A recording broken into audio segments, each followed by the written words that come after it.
Okay, now that that mission is over.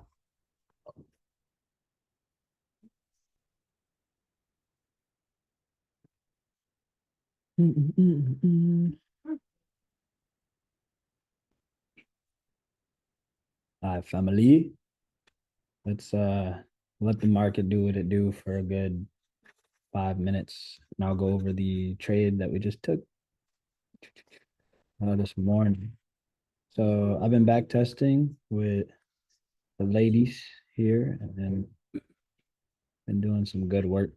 So we got a lot of data and ways of, I guess, thinking about this stuff because this month is focused on psychology and how to basically transfer over the thought process of getting in and out of plays because everyone's charts are looking great, but the execution of the chart is kind of where we're getting a bunch of differences. So that being said, the process that we've been running through and the best setup that we've been kind of back testing, and I'll show you guys the processes and how that data comes to play. But initially, this is the trade, right? 936. So we wait. We have Tokyo at 9, London at 3, 6 for New York. And basically, the strategy says whatever we sweep first is likely going to be the liquidity grab and then run in the opposite direction. And by sweep, we mean this is Tokyo's highest point, this is Tokyo's lowest point. If London around 3 o'clock ends up under this point or above this point within its session, then we will take that opposing trade.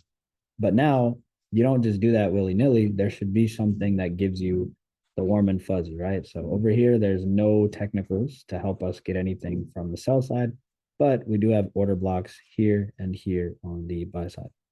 So the first order block under Tokyo's low is right here. So we will be looking for an entry into that order block, and preferably if we can get the 1, 2, 3 down into that block with a liquidation of that Tokyo low, that'll be a banger for us. So let Tokyo do its thing. Here goes London, 3 o'clock. London, 3 o'clock shows this trend line and this trend line.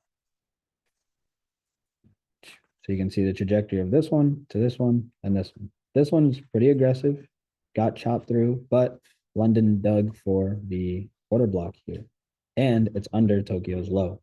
So we went for buys right here. All we wanted to see was it hold the order block and have acceptance above the Tokyo low. Boom. Once we get acceptance above Tokyo low, we're above the initial 1, 2, 3 trend line and the order block. This one was kind of played with, but still gave us the idea of where to look for it. Now for entries, right? Something that we kind of figured out today. The way that I see the chart versus maybe the way you guys see it is relatively different. And in this manner.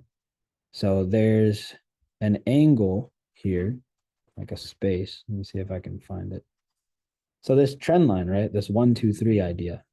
In my head, there's a space from this to that red line right there.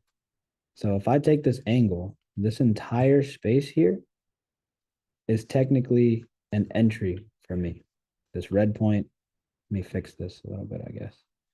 This red point to this here and the angle of this line.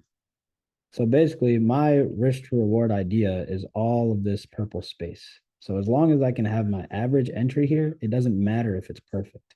So getting in one contract on the trend line and then averaging in as it goes up, as long as it's hitting and staying in this area, then this is entry area, this entire triangle. Most of you are super fixated and hyper fixated on just this area alone. So you get in and out a lot here. And sometimes that doesn't give you enough room to say, oh my God, is this trade going to work or not? And how much money am I going to lose? So as long as the area, right, this triangle right here from the low to the 1, 2, 3, if your average entry is there, you can give yourself a risk parameter. So for me, if I were to put this low at my max loss for 3,000, I should be able to do that. That'll be one trade. And as long as my average entry is here, I can fix this number. So if I don't want it to be 3,000, then maybe I shouldn't be in 10 contracts. Maybe I should be in five, and that'll be 1,500 or two, right? Or one. So the better you size, the easier it is for you to give yourself a stop loss that would give you this much room for that angle, right? So this is what I'm looking at, right? That's entry area. So that being said, that 1, 2, 3 and the order block, as long as it's here and I can get that, that's cool. We stay above the level, then we should see some kind of run.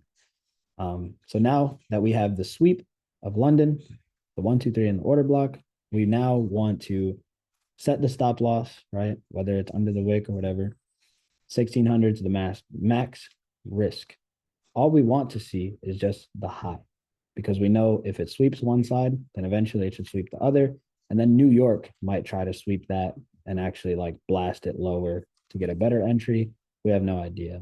But nonetheless, since we got the initial entry, set the stop loss, let the play run, right? So as long as it doesn't come back, we're cool. And we just need it to sweep. And that was a trade. Perfect sweeps from below Tokyo, order block 1, 2, 3, straight up to above Tokyo. That's all we can understand and guarantee, and a very beautiful trade, right? Do you have any questions about this before I move on into the trade? Yeah, I just have one question. I know that like the cone and everything made sense. But how you took it out like past like the third touch? So like I know it's just like a visual, right? It doesn't have to be perfect, but you took the cone out past that, right? What do you mean? Oh, this thing here? Yeah. Oh, that was just I can't get the angle right. Like it doesn't fit in there. It keeps moving. Oh, okay. But no, it's like only supposed to be in this point. It's Oh, just I see it. It's the top. You're going off the top edge. I was like, why did it go out so far right? But it's just that if you're using the top edge of the Tokyo low. Okay, that makes yeah, sense. exactly. It's just the way the fucking indicator is. Because if I move it like this and it starts closing the other side and shit, it's weird. But yeah, just this area alone is like the space for entries. Man, what the fuck? When do you move your? So I saw you set your stop loss back up at the trend line like once you get going. Yeah, Like when do you usually do that? Like once it's we just wait for like a pretty positive green. Because I feel like I hit my trend line again today and I cut out and then I ended up taking a loss and having to get back into play. I see. So entry is very big on if your stop loss can be accurate or not. Meaning, if your entry's up here, right, and you go for buys, hypothetically speaking, and it goes down here, and now you're putting your stop loss after it goes uh, this high, right? So let's say you stomached all that garbage, and now you're looking for a place to put your stop loss. So now you see that there's a stop down here, but because it's already done all that extra stuff, if you want to break even your stop loss, there's a good chance that it might not run without actually coming back one more time and then running again. So now you just stopped yourself out of a trade after stomaching a whole stop loss just because of how much experience you had while it was lingering down there that you were like, fuck, should I hold it? Should I not? But you're already down there. You stomached it. It went back to normal. You break even the stop. Now you make no money and you worried, stressed yourself out for that bad entry. So the worst entry you get, Every fucking day. yeah. So the worst Yeah, entry I've done you a get, few of those. yeah. So you're gonna have a hard time psychologically based off of your entries. So again, this cone idea here, it shows I'm just using this cone to highlight this space between the 1, 2, 3 and the Tokyo low. This is specifically for the London session. And you will see this in every 936 strategy. If you have a 1, 2, 3 and the low, it will always liquidate the low. And then there's that surface area of whatever's down there that could potentially touch it. So that would be either bigger or smaller based on the trade, which means if it's bigger, you have more room for error. The smaller it is, the easier it is to gauge how much you'll be risking, right? Are So you always trying to set it off that second touch though, or no? this, Yes, your second touch was it the Tokyo low? Was that just coincidence, or is like that what you're always trying to go off of? Is like the second touch? Like I know it's like a visual, but like it's is that what always you're kind of referencing? So the best thing you can do is do all the possibilities. So trading's all about probability, right? So let's say we do have this Tokyo low here. When you put it like this, it doesn't touch because it's too aggressive. And then maybe there's these up here too. There's probably some, maybe we need one more candle. Or maybe not. So this, imagine this is like a possibility for you, right? This trend line.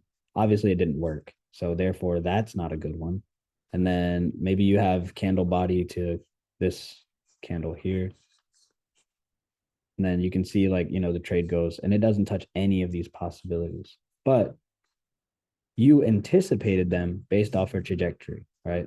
So again, like I said, if you're going for these possibilities, yes, this to this gives you the Tokyo low and this angle, which means this entire area from right here down to this angle is your risk to reward parameter. You don't know where the third touch is going to happen, but when it does show, you'll see a nice wick and the next green candle, and it should never come back here. Therefore, you move your trend line correctly. This just so happened to be it now, and it cuts it a little bit better. That's when you do the first two, it's just to give you the idea of where it might be. From here to here, somewhere in this, it's going to do it. The order block also narrows down the search a little bit because now you can say, oh, okay, it has touched the order block. So if it holds here, it's probably going to be in this area somewhere. Right. So order block, trajectory, it gives it to you. So you need to see it happen. And eventually the candle goes down and stops and then it wicks. If it does that and the order block's there, then you have to assume that it should be around this general area. So move your angle. This is your risk to reward parameter now. So how much money is this? Right? How much money is this? Let's see. Let's buy one contract and ask if I buy in this risk to reward area and it goes to the lowest point of this here, how much money is that? That's $340 that would potentially risk if it grinds along this line before popping. So extend it to 500. There goes $500. What is your maximum reward? It's 1,000. So that means you're risking one to make two. So can you stomach more contracts with that? Can you stomach $1,000, two, $3,000 loss, right? And if the trade is good, then cool. You'll make 6,000. You'll lose three. 1-to-2 ratio is pretty good. If it never comes back, awesome. Now you can move this thing closer to where it normally would be. Max risk is 1,000. Max gain is 6 bands. And it does the thing. Does that make sense? Yeah, no, that makes a lot of sense. Yeah. So I personally was under the assumption that everyone thought this way, but it's assumed knowledge, right? So I'm sure if you guys watch some YouTubers, you'll see them often put this on their chart. Where is this? Long position and short position. So if they're going for buys, they'll have this thing that looks like this, right? And this is a risk to reward ratio, right? So if you're in a long position, it shows you, all right, this is your max loss, this is your max gain. If you double click it, you can put like what your account size is or how much the contract is or whatever, and it'll display here for you. You're gonna risk $750, make $2,000. If you got in here, and then it's showing you as long as it's in this area, you're good. If it's in this area, you're basically close to getting stopped out. And you can like extend this thing and all that. But that being said, like this same ideology is the same thing as Tokyo low and the 1, 2, 3, but just now it's this triangle as the stop loss area. So if I were to put that back up again, it would just look like this. But it's not all of that area, if that makes sense. So this is what our risk to reward would be and the trend line that it should grind on. So then we would know max loss is the lowest point of the trend line, and then the gain should be the high. So this area, trend line to Tokyo, that area here is your entry area, and you want it to get above that and stay above that the entire time. And eventually, when it does get up there, you can place your stop loss closer to this and just let the trade ride, right? That's how you kind of set it and forget it. Yeah, I think my problem is I don't have enough accumulated in my account yet. So it's like I can't really just set it and forget it because I don't know. I get all fucking psychoed out Yeah, trying to. I can answer that one for sure. There's a psychology that I came up with a long time ago that helped me a lot. So before, if I may, before as an options trader, it's so different, but basically if you were trading with your own money, you would have to lose that money if you actually lost the trade. Here on Top Step, we just lose the account, which is way better than losing a $5,000 trade. You know what I'm saying? So imagine my goal as a young man was I wanted $10,000 in my trading account, but I didn't have $10,000 to trade with. So the thought process I came up with was how much money am I putting in to make 10,000 right now? And if I had 10,000, do I use the entire 10,000 when I trade? Right? So listen to me. If you're going to get into a play and you know if that play went down to zero, that your account would be at zero if you put a full $10,000 in there. Are you going to put $10,000 on this singular trade? Probably not. So you'll ask yourself, how much would you be willing to risk if you did have $10,000 in your account? I used to have this rule where I'm like, well, I'll trade with 10% of my account. What's 10% of $1,000 or 10,000? 1,000. So if I had a $10,000 account, I'm not going to be using the full 10,000. That 10,000 will just make me feel good to put $1,000 into it. I will have confidence to use 1,000 if I had 10,000 to my name visually. Why would that make me feel psychologically comfortable? Because I can lose $1,000 10 different times.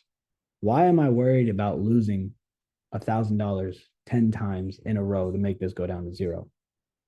If that's what I'm worried about, then I'm not confident in my strategy because I'm preparing to lose 10 times in order for me to put $1,000 on a play and not feel good about it.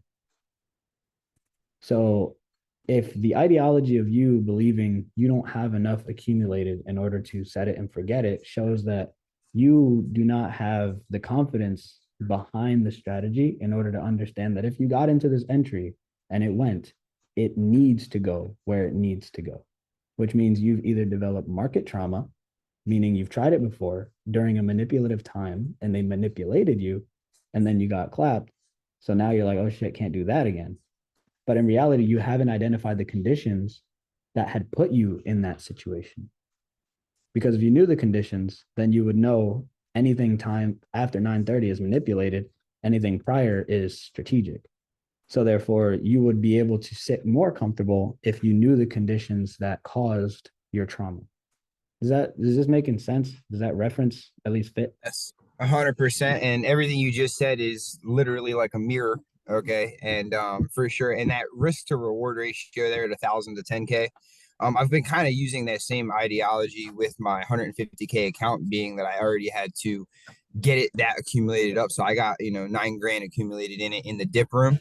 So I've Right. been trying to use that same philosophy of like, I only really want to risk $1,000 here. You know what I Right. mean? And then once I start to get too far in, if the trades do go that direction, then I just try to cut the account for the day. Nice. But as far as the trading strategies go, 100%, I'm not confident in the strategy that I've been doing. Right. I can make money with it, but I'm trying to transition out of that strategy into the bigger plays. Right. So yes, the market trauma and all that stuff that all happened in the beginning, and now I'm seeing everything playing Right. out. So yeah, 100%. I agree, bro. I believe it's very strange how this world works and the way that I like to think about it. So I know everyone doesn't really like to think in certain ways, but uh I can't help but relate to where I come from and the ideologies of like being in a minority community, being in low income, stuff like that. Like there's a lot of limiting beliefs that are passed on to us by people with previous experiences. Meaning someone may come to you and say, "Hey, bro, don't get a credit card. That shit puts you in debt, and then you end up homeless." My uncle, he fucking got a credit card, and they took his car and his house. You know what I'm saying? But uncle didn't know how to use credit and didn't pay his bills, so that's why uncle ended up like that. But instead, the person that told you don't do that gave you a story behind it, and that's the last thing you heard of that. So therefore, the next time you hear credit, you're gonna say, "Hell no, nah, uncle lost his house and his crib or in his car. I can't be doing that credit thing, right?" Therefore, it's a limiting belief because you got the other families who only use debt in their life and they own 20 different houses. They're 20 million in debt, but they have revenue of $30 million income coming in every month or whatever the fuck. So now they're paying off their debt and able to live off of the change. And that's how you make America great again. So depending on the, I guess, traumas that you accumulate, you end up passing on. And because as a minority community, we do not talk to each other in the right manner, we don't get to come to the right conclusions together. And the same thing is happening to us as traders. We're all experiencing the same problem. We all go down into this one, two, three, and then down there, we give away most of our money right here because we're struggling to know, is this going to turn around or not? Because if it isn't, then I need to get out. And if it is, I want to stay in, but I don't know where. And there's a lot of anxiety that's driven there. But no one relates to this communication and talks about it in order for us to understand the strategies that need to be had and the things you need to say to yourself in order to give yourself the confidence behind the strategy. And that happens a lot in our communities in the day to day in America. So in this community, we need that type of communication because if we are all thinking the same thing, but no one is saying it, then we have no strategic plan or edge to change it. And I've asked a lot of you individually, what is the one thing that is causing us these problems? And I can, if I showed you all of your messages, they all are the same, worded a little different with a different experience, but the problem still relies in the same areas, which shows me that either there's a deficiency in the way that I'm teaching or a deficiency in the communication between this community. So I can only take responsibility for it through my teachings, but also I can see a deficiency in the way that my parents are, or my uncles are, and my cousins are in the manner of excelling as a family as well. So if I were to be in the right state of mind and consider this community as family, I think our communication skills could be a lot better in order to relay the information correctly and come to better conclusions, right? So that being said, this whole study session thing that I'm trying to get scheduled out for us and everything should be something like that, right? Where we can look at the chart all together, explain the anxieties behind these particular areas and struggles, and come up with better solutions for them. Because the only thing that's fucked up on everyone's chart is how you get in and how you get out. The chart's always looking great. Everyone's charts are really fire. The lines are touching. Everyone knows where it's going to go after it's there. And they're like, damn, I knew that, but I just didn't have the confidence to stay in. So all of this stuff that we're experiencing is psychological at this point. So there's a big focus that needs to be had there for sure. Um, does anyone have any questions about this thing again, or I can move from here?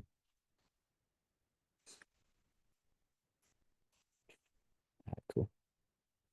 So this is pretty clean trade, right? 936, 123 into the order block, nice buys straight to the highs, and pretty good trade nonetheless.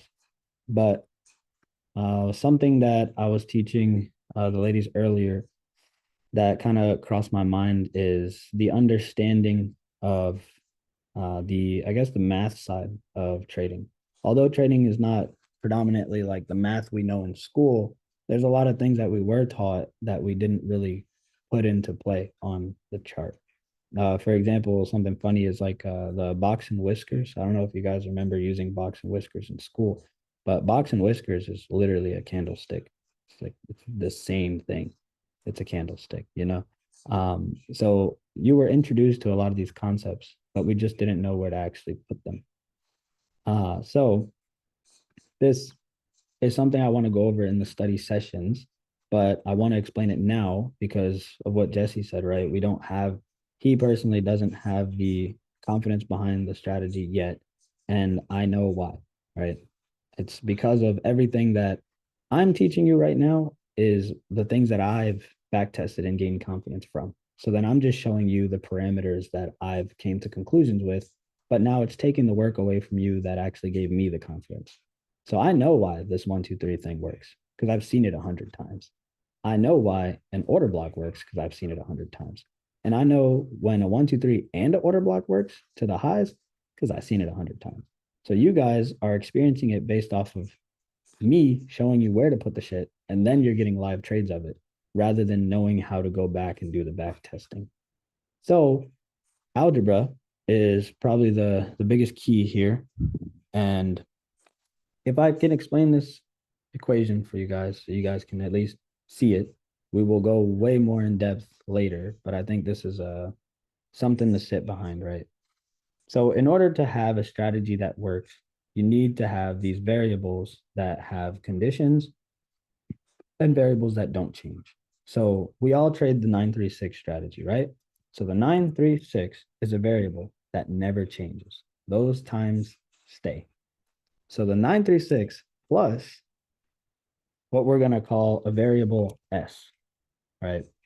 S is going to be what I like to call the stops, right? It's what's in the way. Things like trend lines stop price from moving. Things like order blocks stop price from moving, right? Fibonacci levels stop price from moving. So these will be stops. If you're trading like London session and Tokyo session, like I do, this would be my equation where I'll also add Tokyo session, right? So plus T, this will be the other variable. This variable does not change. We will always trade Tokyo. Now it'll be Tokyo high,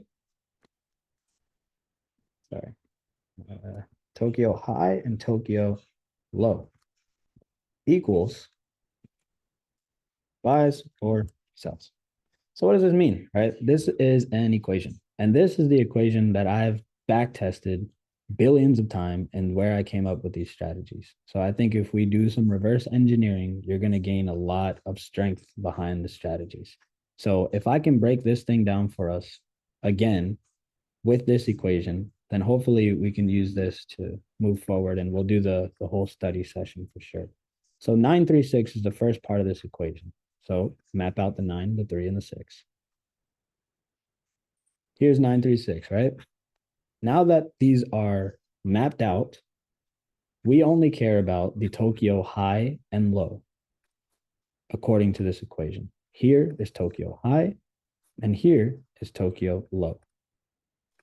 Now, out of the high and low, there we already have Tokyo and the high and low. Now we're missing the S. The S is the stops. Stops meaning trend lines, order blocks, Fibonacci levels, right? So what do we have on this chart? Right now, London session comes around and is at Tokyo low. So 936 says 936 plus what's under here? There's the 1, 2, 3. That's one stop. And there's an order block. That's two stops. Right? If I only had one, then I can only fill this equation with the trend line, right? But it's not just a trend. It's a trend line plus the order block, which would fill the variable S. That's what was missing before, right? S was missing. Now we fill it with trend line and order block. With trend line and order block, we also have the Tokyo low. Tokyo low equals buys. So what this equation tells me right now is, according to 936, if there's a trend line and an order block and Tokyo low, that equals buys. So check it out. 1, 2, 3, trend line. Order block, intersecting, and Tokyo low. All three of those things say buys. Now, I've back tested this, and I know that most of the time, if I'm going to lose, it usually will only go down to $300. So I'm willing to risk 500 because this is a 1-to-2 ratio. Usually, if I'm risking 500, it'll allow me to make two 500s. So that'll be 1,000. And guess what? 1,000's right at the high. And now, based off of this equation that I've back tested hundreds of times, I know every time this exact play plays out, it goes straight to the highs.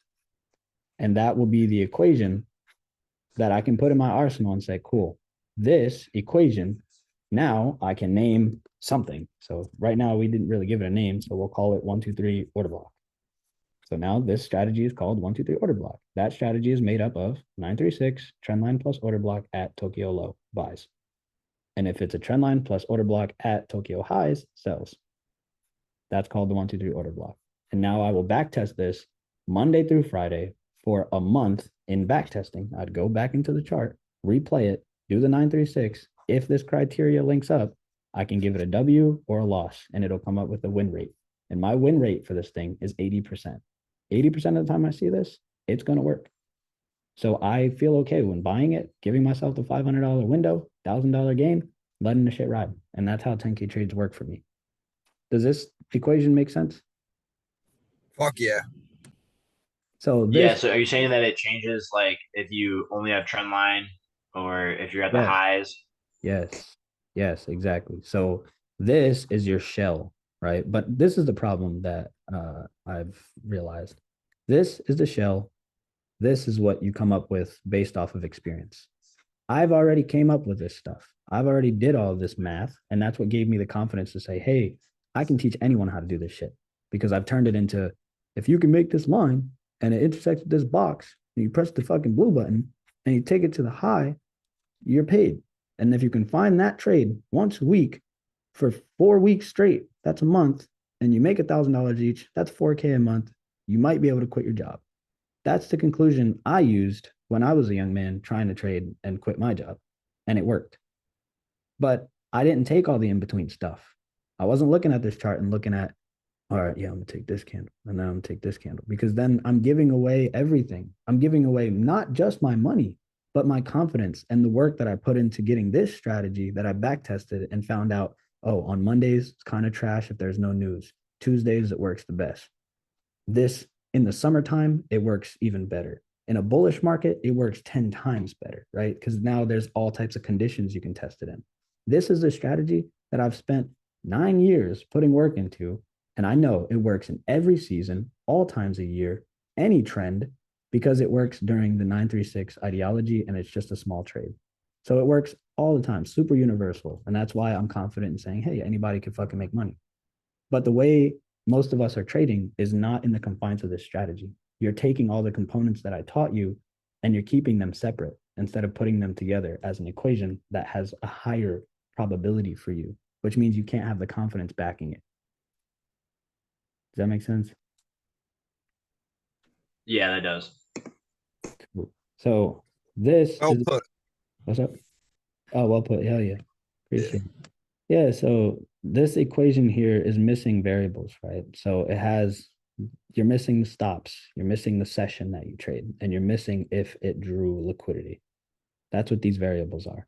And those processes are not being taken in a lot of the trades that I'm seeing. And I can tell that maybe that is my fault for not making the curriculum into that manner. So you guys have all the stuff and you're really smart at putting the stuff together in certain situations, which is on the fly, which is not bad. But when you're making decisions on the fly and you're moving as a unit, you can't expect the rest of the people that are following you to pick up what you're putting down because that means there's a lot of assumption. So if we're going to move as a unit, we need to be looking for the same criteria and have the understanding and confidence behind the decisions being made. So if you guys are down with moving as a unit, I've taught you how to trade and do some of these things and some of the things that you can put together to make strategies. But I've already tested a lot of these strategies and I have the confidence behind them. And every trade that I take, if you look in this Discord, majority of the time, bro, I'm smacking shit. I barely lose. And when I do lose, it's pretty small. But I also don't trade every single day on every single account, right? There's certain accounts that I do this or that. Because I'm a mentor, I need to provide market analytics every day. And when I do that, sometimes I want to take a trade, but it doesn't fit this strategy. There's one account that's dedicated to this strategy and it has excelled over time. And then there's another account for another strategy, right? So you right now in this year of trading, you cannot expect yourself to gain some type of systematic trading because you don't even know the system yet. So the point for you is to fail. Okay. It's made for you to fuck shit up. But at least through the failures, you're going to see how anxiety driven the market could be when you don't have something behind you. And I've given you the thing, but you won't be able to realize it until you have done all the extra stuff first, which is fine. So if you are tired of the extra stuff, then we can get back to what works and being patient. And patience is a word that keeps popping up in a lot of language for us as well. And in that manner, what I'll say is, to me, patience is not the same as what patience is taught to us in the real world. Patience to us means sitting in a waiting room and waiting patiently for someone to come and get you, right? I fucking hate that shit. If I came here and you told me to be here at 8 and I'm waiting for you for extra 15 minutes and you think I'm supposed to be patient for you when we decided to come here at fucking 8 o'clock, bullshit. You know what I'm saying? In the military, I had to be there 15 minutes prior for the people that were important. And I'm your customer and you're making me wait. I shouldn't have to have patience in that manner. Patience to me is allowing me to go do something else while I wait. So that way, when I'm done doing what I'm doing and we both meet at that same time, I didn't have to waste my time waiting for you. I could have used it wisely. Trading is the same way.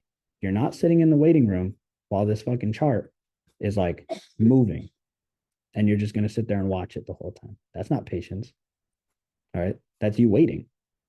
So patience is being able to set up your alert on the trend line that you know damn well you need to touch. Without touching that trend line, you should not be trading. So it needs to touch that order block or that trend line. So you need an alert that's like just before that area or at it. So that way you don't even care about what the chart does. There's no reason for you to have to be patient. Right now, you can go do exactly what you've been already trying to do. You know, you're working, you're doing whatever, you're playing a video game. Boom, you get the alert. No patience required. You're here. You open the phone for action. This is the area that you want to know. Does it touch? Does it give a reaction? Oh shit, it does. Nice. I'm going to go for one contract here, see what it does. Cool. Get some acceptance above the Tokyo high. Maybe I'll add another one. If it comes back down, we can add some more. Oh, it did? Add some more. Right? This is what patience looks like because now you're in for the part that matters. What is this? Requesting. Oh, yeah. So this is what patience looks like, right? It is not sitting here and watching candles go by. It is allowing yourself to autonomously put the things in place to have you in the area where you need to be involved, right? If you're the boss of this business, you don't need to be here when there's no money to be made. You have other things to do. That's the reason why you're a trader, right? Because trading is supposed to give you your time back, not keep you at the fucking desk. So, in order for you to gain patience, is for you to build a system that will involve you in the areas where you want to be involved. So, you won't be able to do that if you don't have a strategy that you're looking for most of the time. So, for me, Tokyo session, I already have the high and low. I have a 1, 2, 3 idea and an order block. So around this time at 2 a.m., which is 3 p.m. my time, I already got the alert there. So I'm just waiting. That alert is going to come to me eventually, whether it's at 4, whether it's at 6, right? Eventually it's going to come down there and I'm going to see it and I'm going to be like, okay, cool. Look at the picture. Oh, it looks good. Nice. Now let's do the thing. That's what patience is, not waiting for the chart. Does that make sense? So I don't keep reiterating it. Yes, sir. Yes, sir. Okay. So if this doesn't sound like the same definitions for you, feel free to, collaborate on the ideology. But I think this is the difference between the experiences, right? I have a lot of experience in this thing. We're just experiencing this together right now. And based off of the performances, I get to see it and then I get to, kind of implant these ideas and these questions. So when we do this Zoom call or these study sessions, and I get to elaborate on a lot of the trades and philosophies that I have, that doesn't mean they're 100% correct, right? They're correct for me and my lifestyle, but yours is different. So if there is something that you feel as if doesn't fit, then the point is for us to communicate and find something that does fit for your processes with my personal experiences, because I'm the asset that we can use for now until you've accumulated enough to also be an asset that we can use together, you know.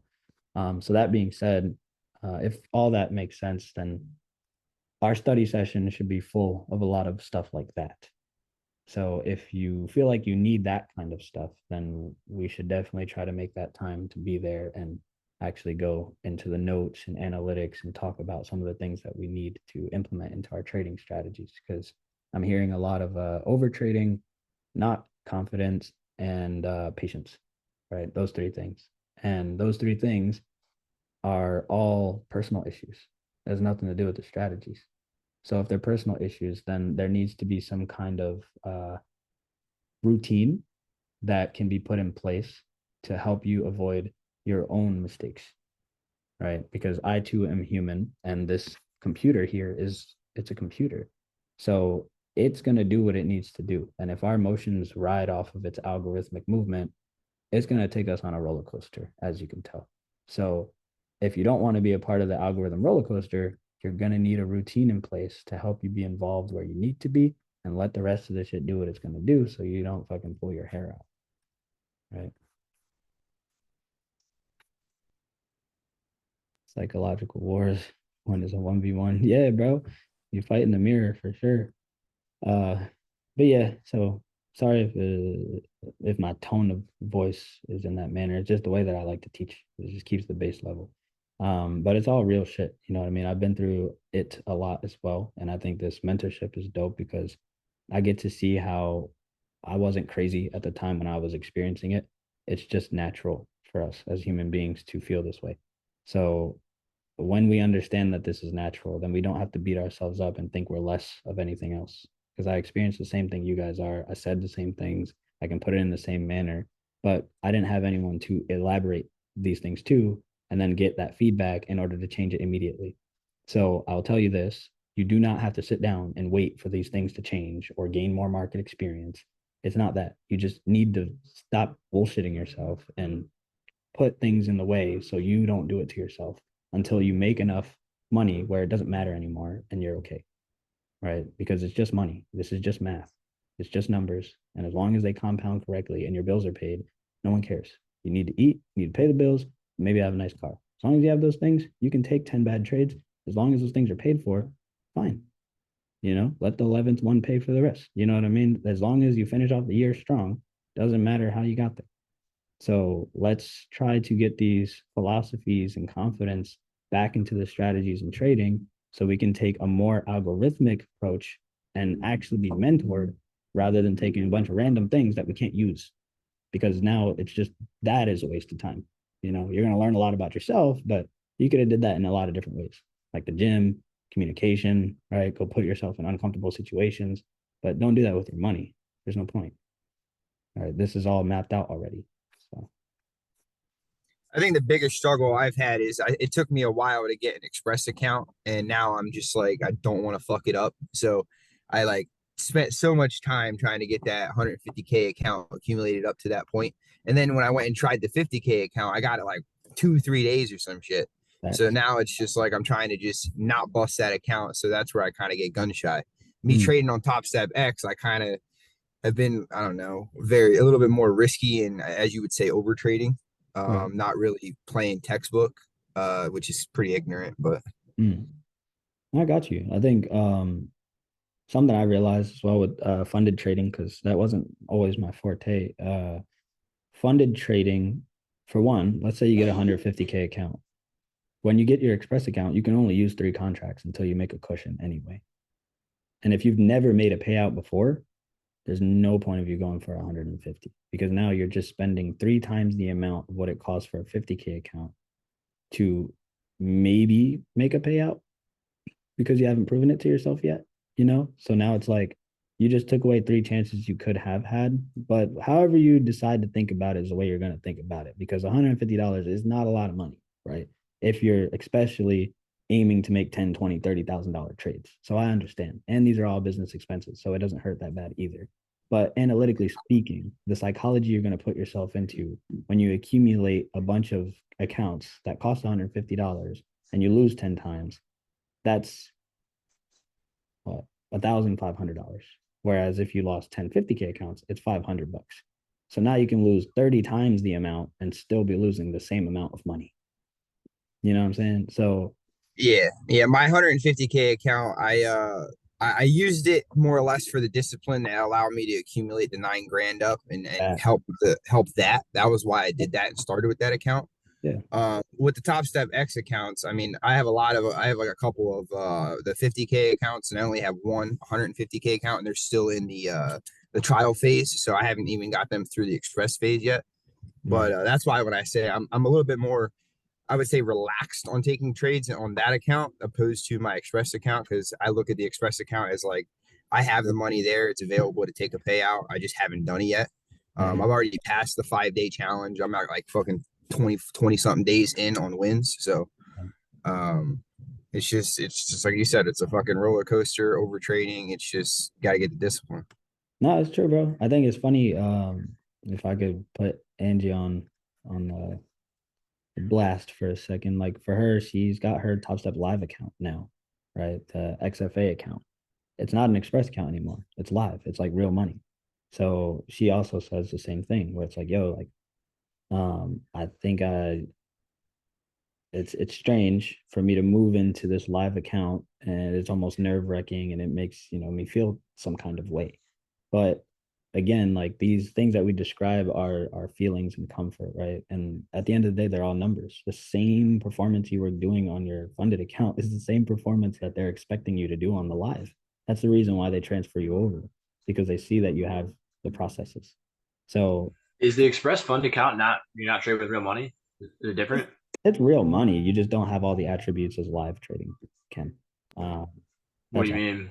The There's Express account, you have like 150K limit, where if you get the live account, you can get your limits raised up higher. So you can trade more money, more leverage.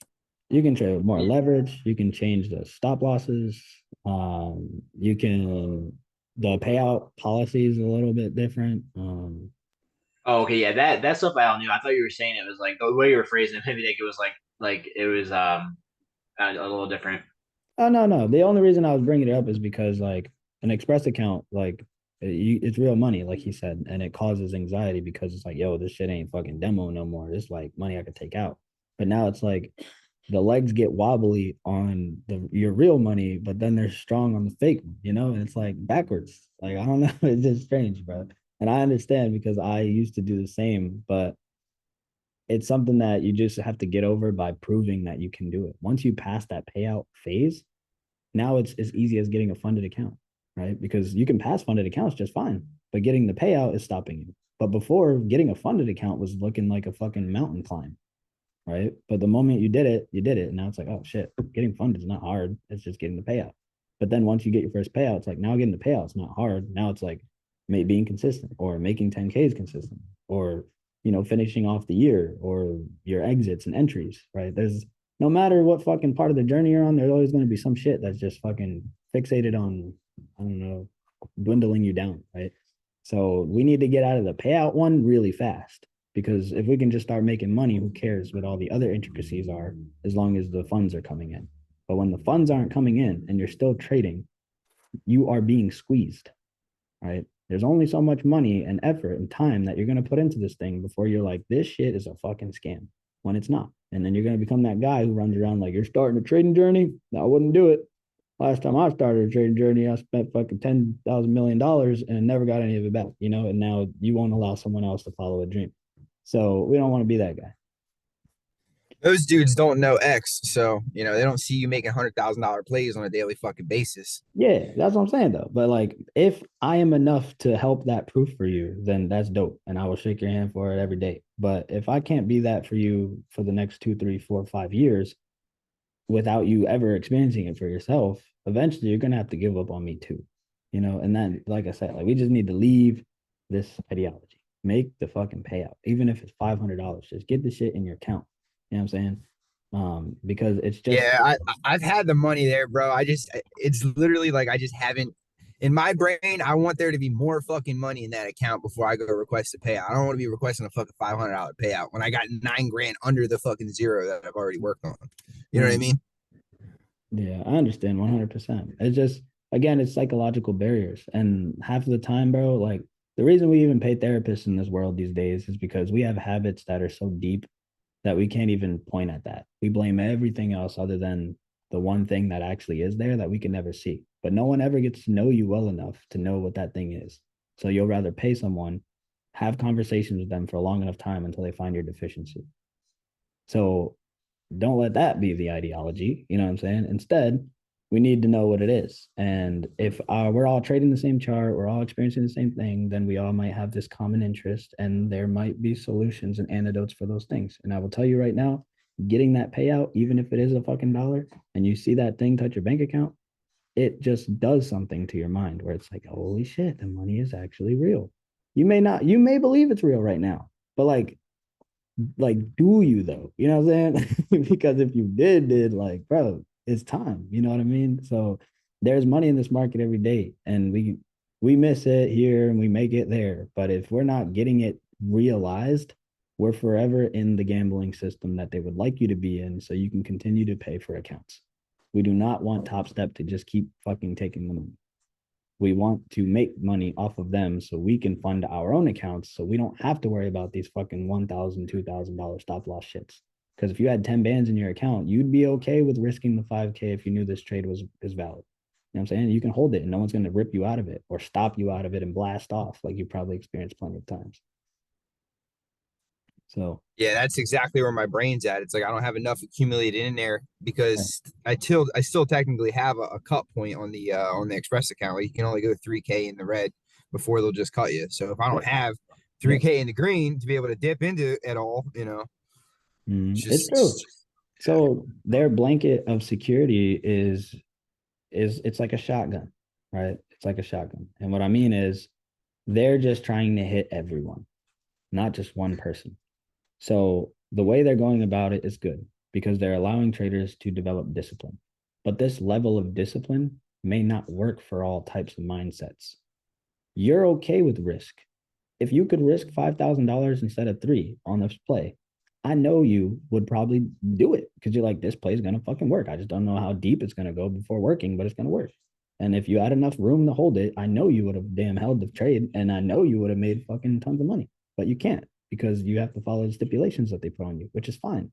But my counteraction to their stipulation is just getting a better entry, right? But if you don't have the skill to get that precise of an entry yet, then you need that kind of lag. And if you don't have room for that lag, then you will forever fall victim to it until you can focus on how to abuse their particular system. So right now, if you make fucking funded account and you get some money in there and you're able to pull it out, pull the shit out and redo it and rinse and repeat it. And I bet you those numbers will get bigger rather than you aiming for one big one. Right.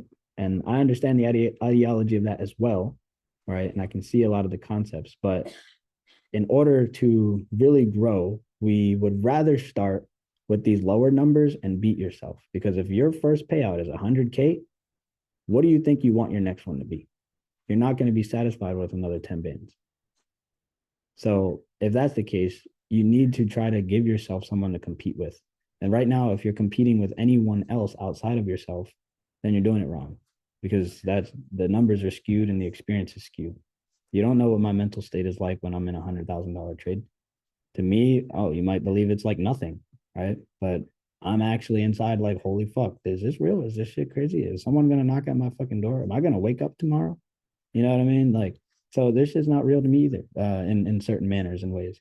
So I think that psychology just does a lot, right? So moral of the story, as a community, based off of a lot of the questions and the testimony, sorry, not testimony, the surveys that I sent out in emails and stuff, and the feedback that I got, I can see some of the deficiencies, and all it boils down to is just the way we communicate. So I'm gonna try my best to provide different avenues and channels of communication and put my time more forward into getting into the minds, right? Because the technicals are working fine, I personally believe, and we'll learn more about them as we go. But our psychologies are what's going to keep us in the race. So that being said, if you guys could also give me feedback on, best times and things where we could experience some of this stuff and making these study sessions and things like that, I think will take us a long way. Mm. You convinced me I'm taking a payout today. Hell yeah, shit. Take that shit, bro. Fucking $20 million or 500. Money's money, feel me? Take the payout for sure. That'd be so dope to see. Appreciate you, bro. Good Zoom call today. I got to get rocking.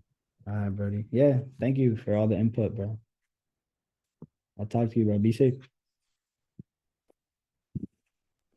Yo, that are you still looking at that 4 hour order block at 895 ish? It's Uh, about to touch it. yeah, fuck. That's crazy, bro. That shit really. It just inched all the way there and finally got there. I'm guessing what, that was news or something? Just It's rated didn't. to 3.5 too.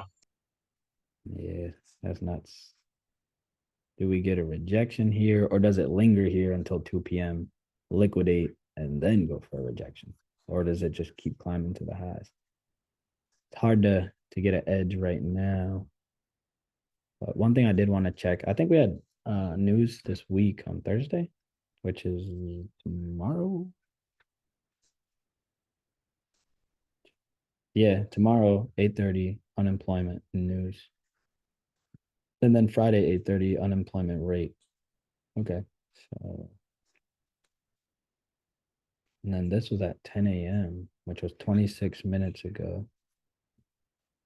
I can see that. Okay. So yeah, the news is what allowed the pullback and the run straight up there. Okay, cool. So based off of this ideology, I think Thursday and Friday are going to be spent actually breaking the range. So today should just be putting us in the most advantageous spot. Meaning that if this is all of the range, right, and then we have our little middle line here. If this is all of the range, then we're just in the higher band of the range. So that means Thursday and Friday there's going to be a lot of price movement. So either they aim really fast to the lows, order blocks in the 50 to break the top, or they hang out enough here to go out the top and then either U-turn back in or liquidate in order to bring us back down. Um, there's in the study session, we're going to talk about another concept called you may have heard it before, but it's called accumulation, manipulation, and distribution. And it comes from an old man in trading history from this book, and it's pretty fire. But basically, in every market, there is accumulation, right? What does accumulation sound like? Or matter of fact, let's get some definitions in here.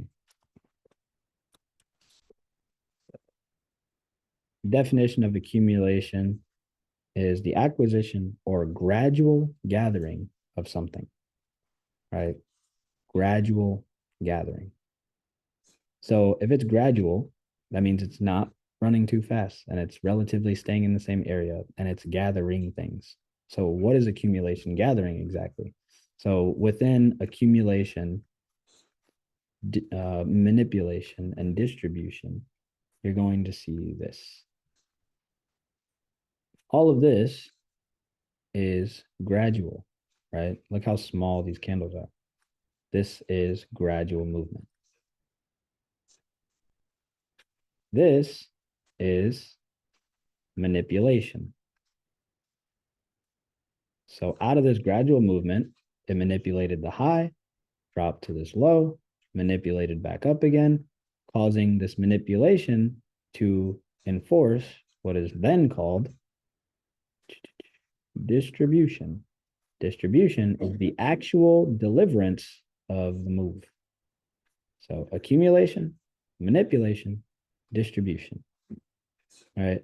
So with these phases, you're able to see the market maneuver through trends this way. And usually they use this concept to alter the trends. So hypothetically speaking, if this is an uptrend that we're trying to create, then the accumulation, manipulation, distribution is eventually going to be used to touch all of these highs. So over here, more than likely the same exact thing, right? Here you go again, accumulation, manipulation, distribution, right? Same concept of phases. So with that being said, right now what we're currently experiencing, taking away all this trash, all of this stuff here, it's a whole lot of accumulation. It's pretty gradual and it's getting there. Or is all of this prior to it accumulation? Right? Where's this manipulation existing at? Maybe all of this is accumulation. And maybe this is manipulation. And then this is distribution that we're experiencing right now. Right. So wherever phase that we're on currently, it's hard to see. So maybe they don't even know yet. But after they do the manipulation, we then are going to see, oh shit, maybe this is where accumulation exists. And then Thursday and Friday are going to give us the manipulation candle. Maybe accumulate here, Thursday, blast off 8:30 news, manipulates, and then the actual distribution comes in, right? And blows it down. Or the other way around. We might get the manipulation towards the downside and then the distribution towards the upside. Does that make sense to you guys?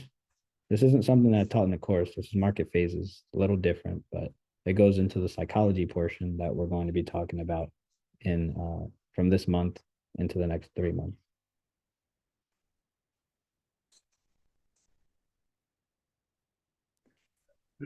How do So you predict if it's going to be an upside or a downside? Like after accumulation, manipulation, and then the trend. It's all dependent on the manipulation. So based off of manipulation, they're going to distribute it in the other way. So the reason accumulation exists is to accumulate trading stop losses, right? So imagine your stop loss is here and here, and then there's stop loss here and here. The reason your stop loss is there is because your stock is trending inside and it has not touched these bands. So manipulation will pick one. So maybe it goes from there and then picks the downside.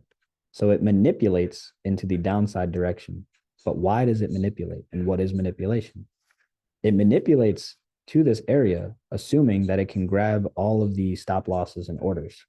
When it touches an order block, and that order block is a green order block, right? It goes down into it, and there's a 1, 2, 3. If the stock goes down into that 1, 2, 3 and the order block, that could be manipulation, and that manipulation is going to send it on a distribution, right? So if it accumulates here, drops out, gets manipulated, then it should blast off in distribution to the upside. And then if the manipulation happened to the upside, then the distribution will be towards the downside, and your 1, 2, 3 would be like that instead. And then there'd be trend, trend, trend, blown off, right? Does that make sense? So the manipulation is always going to show it one way, and then it's going to blast off the other way, which is what we like to call the U-turn.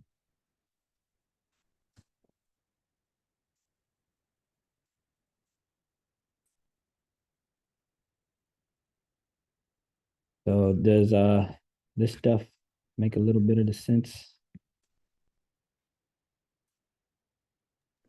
Yeah, it Yeah, that is. wasn't bad, though.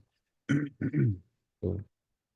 Gotcha. So yeah, those are the concepts that we're going to introduce with for this next quarter and where the biggest focuses are going to be.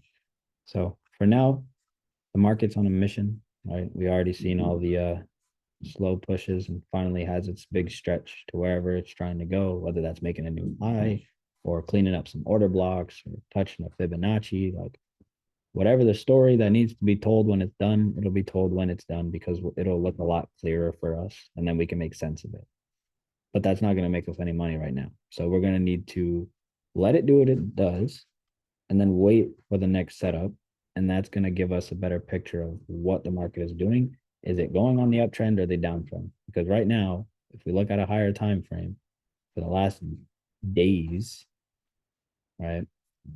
We spoke about this. I put a picture in the chat of the daily candle and how it went down. And if it came back up, it would need to go to the highs. And it's about to do that. The reason it's going to the highs because of the guarantee. What is the guarantee? Usually when we touch an order block, we need to go to the next one, which is here. And if we pass that next one, then we can go to the highs. And that would be the guarantee. And you can see daily order block goes up, daily needs to go to highs. So if that's the case, then the dailies will likely end up there, and then we'll have to see what the other time frames have to say about that. But for now, the manipulation, distribution, and stuff kind of looks like it's taking place right here.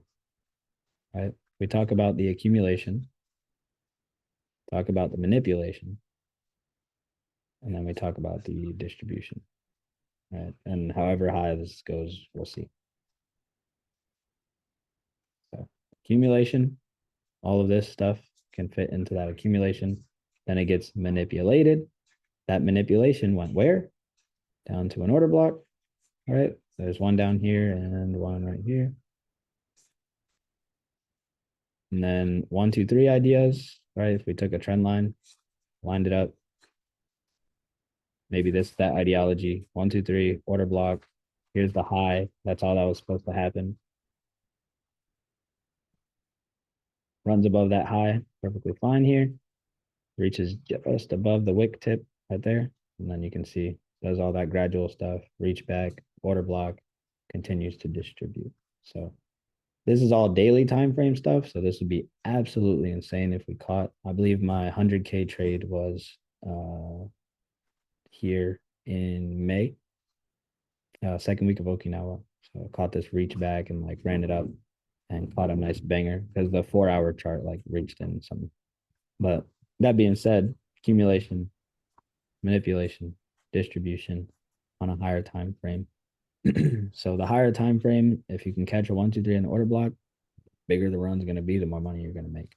So for now, I think we've been getting a lot of reps with all the 1, 2, 3 intricacies and the order blocks and stuff. So I'm going to show you guys how to turn it up a little bit more.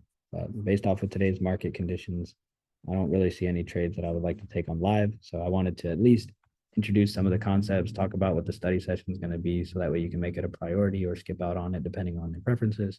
And then also tell you about what we should be expecting into the week, right? So Thursday, Friday, we got news, which is tomorrow, I believe. So 8:30 in the morning, EST, New York.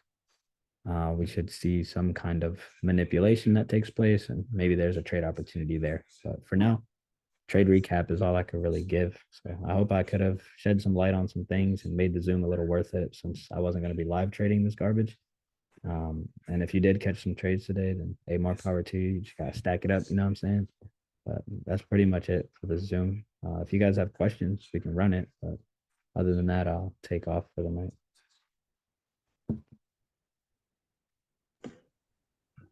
Nobody else does. Yeah, I have a question. So like I see you like going back, like you use like the daily order blocks, and like I see you going back and like looking at like past days. Um, can you like kind of like touch on like how you I don't know how to ask the question because I feel like you already did kind of touch on it, but it seems like you have like a wider scope when you're looking at the trades for the days. I got you. Is there's a lot of complexities involved in higher time frame and lower time frame analysis. And I think I can do a really good job of explaining it if we talked about like the Fibonacci and how the cycles work. But I'll give you a shorter reference and see if this works. But basically, you're familiar with this, right? Uh, so our favorite fucking thing to look at is the 1, 2, 3, and then our order block. Favorite picture. It's just candles and it's just a picture. If we literally cut this thing out like this, just cut it out and put it on a piece of paper, we don't care what time frame it is. We just care about the characteristics of it. So if I went to the daily chart and I look at this and I find characteristics, I can see this dip here. Maybe there's an order block. Nice, there is. And it's not only just an order block, it's a new price of an order block. Check it out. All right, new price of an order block and trajectory of a 1, 2, 3. I have no idea where it is yet. Maybe it'll look like that. All right. So hypothetically speaking, that'll be the 1, 2, 3 and the order block. The only difference between this and the other one is the time frame. So it's just going to take a lot longer. So with higher time frame analysis, you need to look at the higher time frame as the same models that you're looking for on the 1 minute, on the 15, but they just take longer to make. So if you see this happening, it's going to do it. It's just going to take 24 hours to make the candle. You know what I'm saying? So you'll be able to see. Okay, it doesn't move like monthly, but you'll be able to see the reactions you're looking for. The same way that you see any other chart do the same thing, right? So check it out. 1, 2, 3, order block. What's in the way? There's an order block right here on the daily. So maybe if I took buys here or had a bias for buys, it needs to go to that order block and then I'd have to reconsider. Boom. It's at the order block. Technically, it can come down tomorrow, right? Because these are daily candles. So for today, jump. Second day, continuation. Third day, it's probably going to give the reaction of this. So it's probably going to be a small downside candle. Boom, small downside candle. Second one might reach below into this order block a little bit and then try to go for a run. Reaches below into the order block, closes into the order block, goes for a run, right? Same principles, same ideology, just bigger time frame. So when you're asking me about a higher time frame and the scope of things, I'm just looking for a similar model that can be referenced on a higher time frame. And whatever one is referenceable is probably the more dominant time frame. So if I'm seeing a daily with that setup, then the daily is probably going to take over anything. And that means whatever trades I see within this particular day probably going to look like shit and fuck me up a lot because it's trying to reverse on a daily chart, which means it's going to take 24 hours for it to make that first candle to get it prepared for the next day to get that clean push. All right. Does that make sense? Yeah, that does. I also see like in the Discord like dropping photos in the morning, like screenshots of like talking about like the range and stuff for the day. Right. Um, but yeah, that makes sense. Yeah. So I think the biggest question that you can ask yourself is where did it, you know, that song, where did it come from and where is it going to go, bro? You know? So if it's on the daily and there's no recollection of where it came from, right? Here specifically, we can see the order block. So it's like, oh shit, it's coming from an order block. So we know the guarantee and rules for that stuff. But let's say we're here on the daily. Ask yourself, where did it come from in the previous days? This is a huge run. What do you expect to happen on this next day based off of this data here? Like, what could you Retrace. You know what I'm saying? Like, okay, cool, retrace. So if it has to retrace, then technically it needs to go to something. So maybe it needs to go to this. But now, does it have to completely obliterate that level? Maybe it just took liquidity from this high. So the next daily candle, oh shit, it goes down because it just took liquidity. But now it just went to this low. Never touched the order block. So we're still waiting on something. Oh shit. Now it touched the order block. Technically, if this next daily doesn't go below its previous low, we should be heading towards the high, right?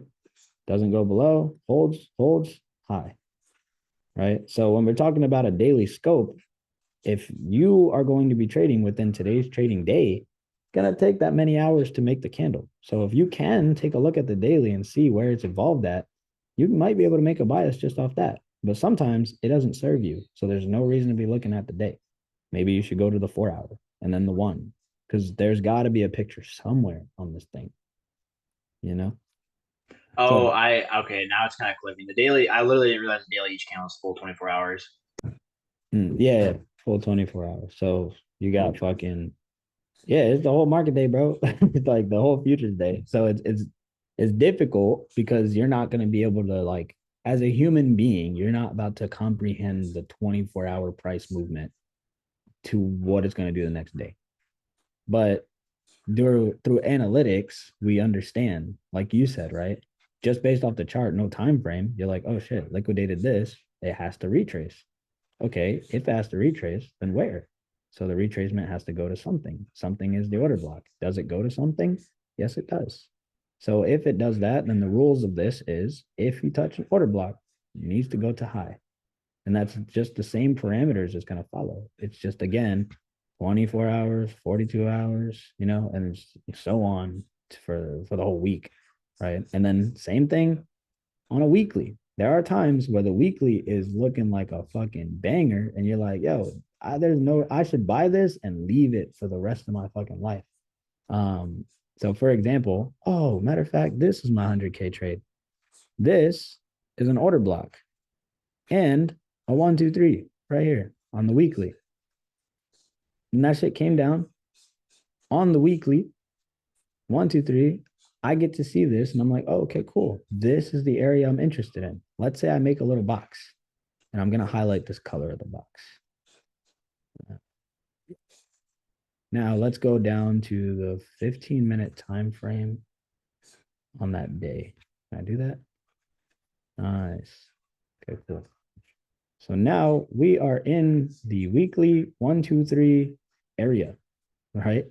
On that weekly, we know we want it to turn around, but we don't know where the hell we can get in from that thing. And you can't even hold trades that long and yada yada.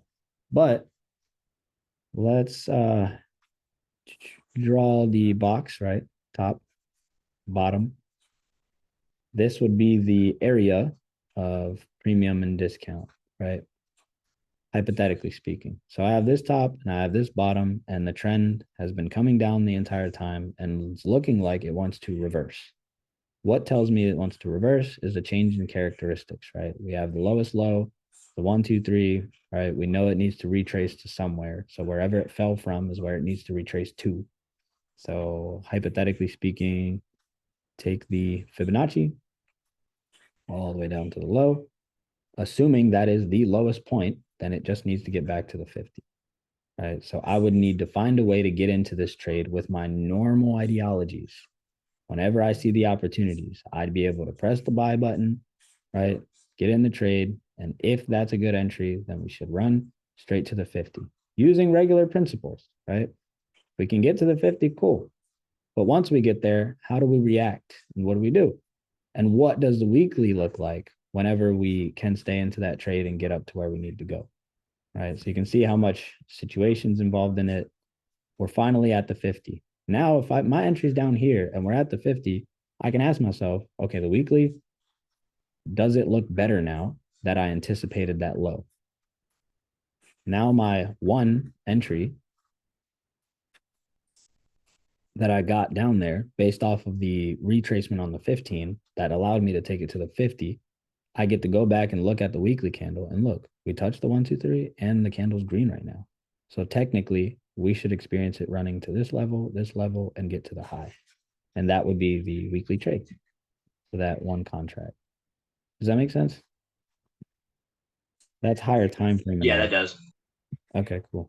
Yeah. So you're just working the same shit just on a like a slow scale. I treat it like a fucking turtle. You know what I mean? Like the thing is gonna incrementally get there, but it's 1 week's worth of time. So there's 5 trading days, fucking all types of shit, bro. So you can break it down into however you'd like. But that's why I teach you guys just learn the 1, 2, 3 in the order block. Just learn it. Doesn't matter. 15 minute, 5 minute, 1 minute, whatever one you like taking, take it. Because when you see it work over and over, now all you got to do is be able to flop through the time frames and see where the most optimal opportunities are. The bigger the time frame, the bigger the money you're going to make. So the whole point of you guys getting all this repetition, it's for a bigger vision, but I understand the fixation on, the personal situation at the moment. It's like, damn, can't catch this trade, can't catch that trade. But it's okay. This is what it's for. So you can get the gripes and all this shit out of the way. So that way when it is time to fucking move this market, we know we see that 1, 2, 3 on the order block on a fucking 15 minute, we get in. How does it look on the 4 minute or the 4 hour? Oh shit, it's just starting. How does it look on the daily? Oh yeah, it's just starting. And if everything's mapping out, then we got a long way to go. This shit's got to go all the way up here. You know what I mean? So that means that entry you got down here, you're good, dude. Just fucking hold it. Let that thing go to where it needs to go. Take the profit, stuff like that. So if all that makes sense, that's how you do higher time frames. But you still need confidence in your strategy. So there's no way you're gonna hear that explanation and be like, oh shit, I know how to trade dailies now. But it's not like that. It's just the model itself is what you're trading, not the time frame. You know?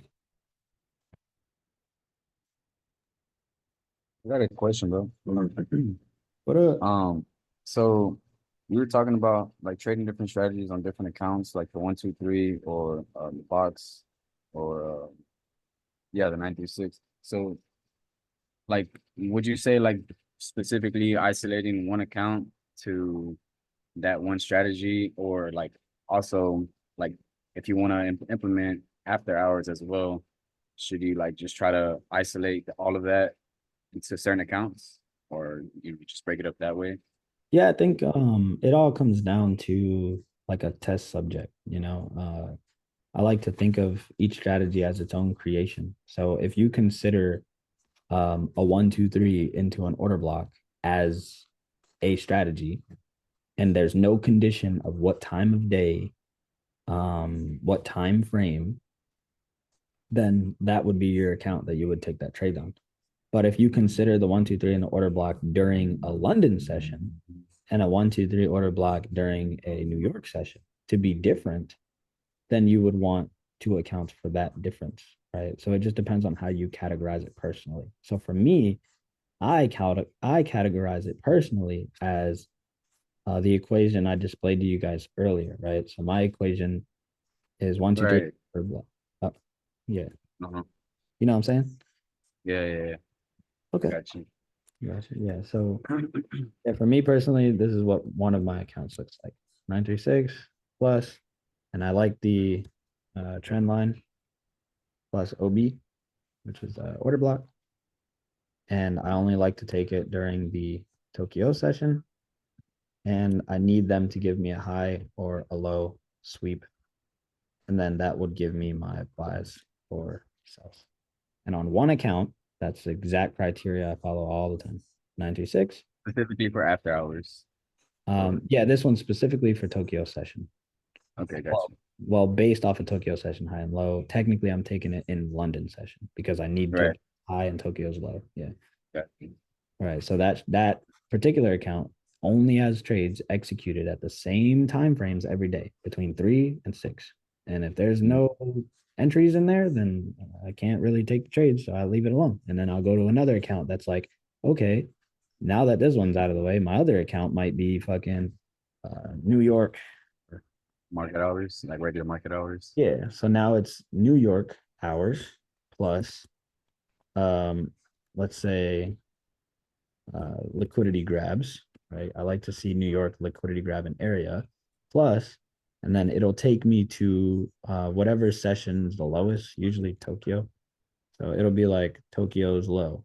So now I have New York session aiming for a liquidity grab plus Tokyo's low. So if New York goes down, liquidates Tokyo's low, then I can go for buys.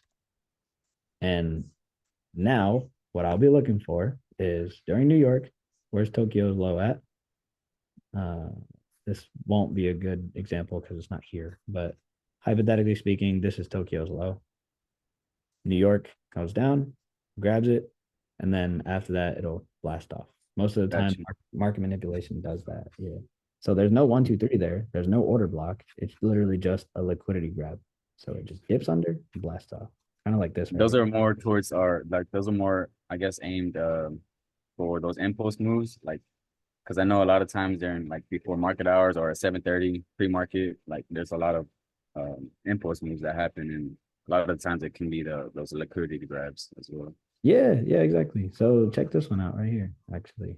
Background.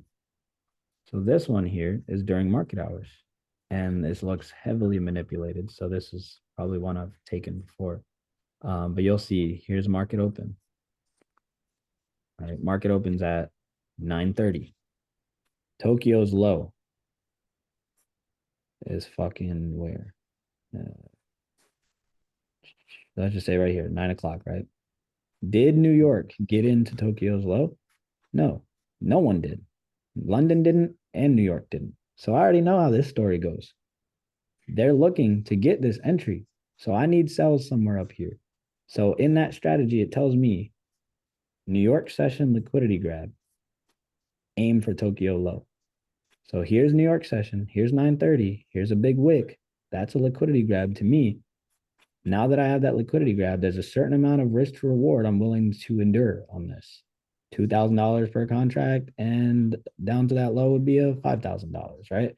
So for me, that'll be a 1-to-1 ratio or 1-to-2 ratio, $2,500 loss or $5,000 gain. And then I can see New York just do the thing. And as long as they manipulate it and take it down, boom, trade's done. That's one strategy. New York plus liquidity grab, aim for Tokyo low. Assuming they didn't get in on Tokyo. If they got in together, then that doesn't work. But if they miss Tokyo's entry, then I know I can find sells in New York open, see the manipulation, take it down to Tokyo's low, take profit. I don't know how deep it will go. Sometimes it goes way past price target, and then I'm like, fuck. But you can.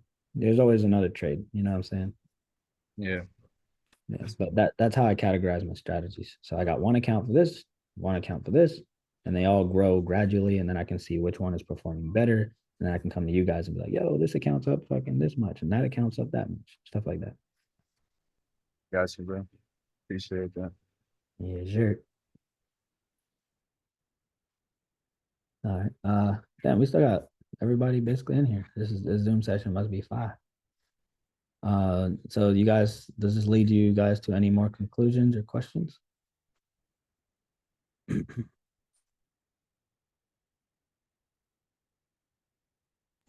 have a question about order blocks that's bugging me. What's up? So the first touch obviously into an order block, even if it doesn't go to the 50, still gives you a reaction. Then every time it touches new money, does it have to give the reaction back to where it came from? No, no. Usually I new didn't think money. so. Yeah, new money is usually used as a manipulation tactic. And this is based off of my personal experience. So it might not happen 100% of the time, but majority of the time, if, oh, there's an example right here, I think. So here's an order block. And obviously it's kind of already been touched a little bit. So then new money would be here. And then you can see the manipulation involved when the candle goes into new money and stays there, giving you the opportunity. So then you take it and it might go up just a little bit and then blast down. And then you're like, oh, it's still in the new money order block. So I should be valid. So you add more to it, giving yourself confidence. And then eventually it gives you that bleed out. Right. I feel like I've noticed that when I'm like staring at like order blocks on small time frames, like it exactly happens. Yeah. So that is a manipulation tactic, especially during certain hours of the market. So the best way to counteract that manipulation tactic is to not worry about the order blocks until you have something that gives you the ideology. So for example, right, if you have the 1, 2, 3, you need that third touch. And then if it holds the order block, then you can take the trade. If you're gonna take just the order block, then you gotta understand like the order block's just one technical. So if you're putting all your money on one technical, that shit is about to be a little nerve wracking because you don't know if it's gonna work or not. So hypothetically speaking, Yep. what's that? So hypothetically speaking, right? 1, 2, 3, and new price for the order block. And you can see here that 1, 2, 3 still causes the jump, but no order block to really give it anything crazy. And then what other 1, 2, 3s do you have here? Maybe these, right? 1, 2, 3. And So X, basically the candle right there did not hold the order block. which one? This? Yeah. Yeah, that closes out the order block, but it manipulated you the whole time. You thought you were gonna buy here, here, here, and then eventually it closes it out, which makes you think, damn, this shit's gone. It's not gonna fucking work. But really, you didn't ever get the trend line touch. Now that the trend line's been touched, that's one thing that wants to make it go up. And you have a fresh order block here that it dipped in just the top. Didn't even have to go halfway. But now that it closed this order block out without getting any reaction to new price and stopped out a lot of traders, is about to be valid. And then you'll get that 1, 2, 3 touch, close, as long as it holds, in for the run. And then that's usually how you get manipulated most of the time, if that's how you choose to view order blocks. So in order to avoid taking an order block that's not going to work, give yourself the opportunity to have a 1, 2, 3 trend line somewhere that intersects with it. And that should show you a general area of like, all right, where does this need to touch? And then you'll see there's multiple, right? There's one here, there's one here. One of them's got to work. And the one that looks the most advantageous is cool. If you absolutely want your entry at the bottom of the order block, that is totally fine, but just don't put all 10 contracts, bro. Just put one. And then if it holds, then buy some more, and that'll fix your average, right? And then if it pulls back again, you don't have to experience anything crazy. And then if it's going again, then you can just add more to that trade. And now look, as you average, it goes up, but you're not going all the way up to the tippy top because of the way you entered the position. So it keeps your position safe while it continues to operate. That's why we size instead of loading the plays, unless it's something worth loading. It's a little different. X, did you take that trade by any chance? This is June 3rd. So Oh shit. 3 days ago. Probably took that trade. Probably in the Discord. Well, it's at 1. I'm probably asleep. Mm. I probably didn't take that shit, but that was fire though. Look good. But yeah, that's how I would treat the order blocks, bro. New price at least is how I would say. So it's usually used for manipulation purposes. So if it's new price and doesn't give you the reaction, then maybe expect them to liquidate you first, and then it'll more than likely give the reaction. I think we experienced that today. Oh yeah, we did. You experienced that today. I remember you telling me this. So there's a small order block right here that it kept, but this order block is here, and the new price is right here. And it fucking closed out this order block and then reached for this one. So if you were focused on this one and the new price, then yeah, I could see you definitely being like, yo, what the fuck? I got in here, this shit went down there, clap me. You know what I mean? But that's how that works. But you could avoid it by 1, 2, 3, right? Yeah, I feel like I couldn't find that order block. I also feel like this is something that happens. Like I notice like a lot. Like I'm setting up like the 1, 2, 3 into the order block, and I'm like questioning myself because it's already been touched once. So I'm not sure if it's gonna do like pretty much play out exactly like you just described. Right. No, it's valid, bro. I think, are you using the Fibonacci indicator, the FVG one? Which one is that? Is that just the normal one? I think so. It's are you on Trading View or Top Step X? I'm on Top Step X now. Okay. Okay. So that indicator doesn't exist on Top Step X, but on Trading View, I don't know if I've ever showed it to you before, but if you press this, turn on the indicator, it literally points out all of the order blocks for you. So you don't have to like, Oh shit! I didn't realize that. yeah. So I it do use TradingView sometimes, just to have like an extra tab open to edit with and look oh at it, yeah. and Okay. I use it on my phone. Yeah. So if you have Trading View, type in FVG nephew Sam, put a star on it so you can keep it. And then if you double click the little box, you can press extend boxes, and that'll show you every order block and the ones that are like even while they're being made. So for example, let me just give you a little run right here. Took me a while to create that indicator. Yeah, it did. Mr. Sam. That's a banger indicator, dude. Yeah, he nice like that. So you can It see takes all. all of the red order blocks, all the green order blocks, and it adjusts as it closes them out and touches them, stuff like that. So it's really cool to use for after you understand how to find order blocks, then you can turn this thing on. But if you don't know how to find order blocks, then you're going to just rely on this too much. And if you ever get to switch platforms and don't have access to it, then you're not going to know what order block is. You know what I'm saying? So, Yeah. yeah. But this is cool. If you can put it on TradingView, have the tab open, you'll see all the order blocks and then find out which one matters for you. So, again, if you make a 1, 2, 3 and you see a whole bunch of fucking order blocks down there, kind of like it would look like this, there's a lot of order blocks. It could hit. Where do you go to add that? Where do you uh, go search that? indicators up here at the top part of Trading View, I guess. You good over there? Fucking dying. So the top part of it, press indicators, go up Oh here, yeah, I got it now. Thank you. FVG. Okay, cool. Yeah. And then just make sure you put a star on it so you don't lose it. But yeah, pretty nice. And it adjusts as it goes along. So if there's a 1, 2, 3, then you'll see the potential order blocks, right? It's either going to be this one or this one, but that means it still needs to touch the 1, 2, 3 anyway, and then close back up into the order block. So as you see, it goes down, touches it, and holds the order block. So this would have been pretty cool for entries, and then just see it linger here, and then go and do what needs to be done.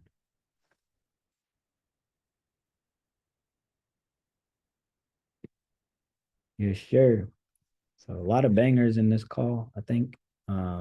Hopefully I was able to again make it worth it.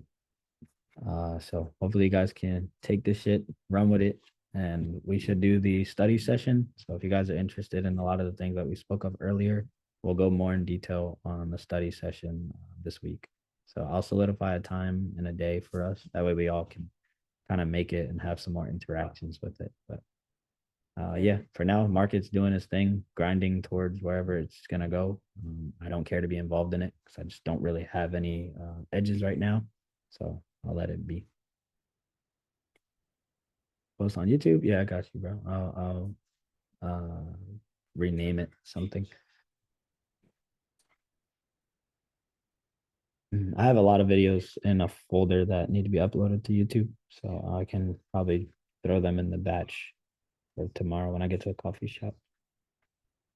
But appreciate y'all nonetheless. Really great. Yeah, thanks, bro. Yeah, bro. Thanks. Appreciate it. Yeah, a lot of good questions, a lot of good feedback as well. So I greatly appreciate all of the interactions that everyone's at least allowing me to have with chats, surveys, right, Zoom calls. So the more communication we can have, the better I can get to the things that are gonna make us profitable. And that's all we really need for right now. So study session, bet. Yeah, is there? Got y'all.